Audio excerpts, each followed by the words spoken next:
you will always want to sing ballads? Yeah, I mean, I love both. I don't want people to think, oh, now she's doing the hip-hop thing. Yeah, exactly. It's not like that at all. It's just that now... She's just trying to make sure she's with it. Yeah, not at all. It's just that, I mean, if I'm going to do an up-tempo, I want it to be hot. I don't want it to be some boring, you know, thing that I don't like. I mean, so I'd rather... What I tried to do with this album is incorporate the ballads with the songs that are more, you know, the up-tempo records, and use interludes to kind of segue between them so that you wouldn't feel this jolting thing, you know. So I mean, I told you about the cover of Against All Odds. It's pretty hard to go from a record with Missy Elliott and Brat that's a loop of a Snoop Dogg record to Against All Odds. But because working with Jimmy Jam and Terry Lewis, who are really genius at figuring out interludes, and we really had a great musical partnership, we kind of figured out how to make these transitional pieces that would make the album work. And I think sequencing this album was really important, and I tried to kind of tell a story in the sequencing and make it all kind of make sense. When you dream now about the future, what do you dream about?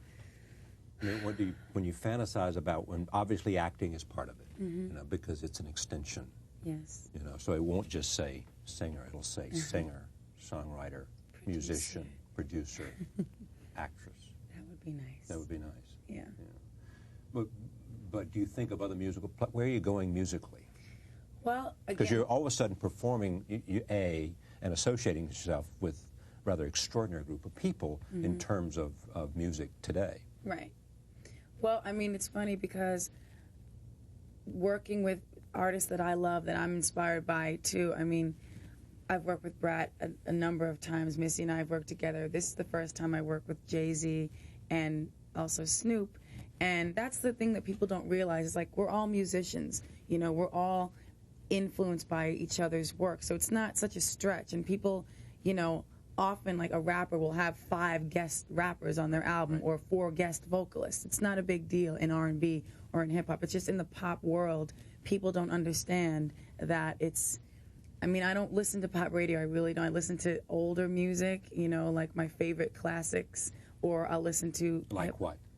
Like Aretha Franklin, Stevie Wonder, Minnie Riperton, you know, songs that I grew up with, or hip hop radio, you know, or whatever's hot.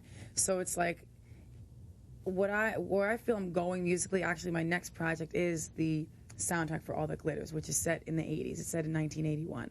So hopefully I'm going to be working with Jimmy Jam and Terry Lewis, and we're going to be executive producing it together. And I spoke to Rick James. I'm going to try to make it really like a retro kind of 80s album, which is actually works with what's going on musically today, because everybody's sampling records from the 80s anyway.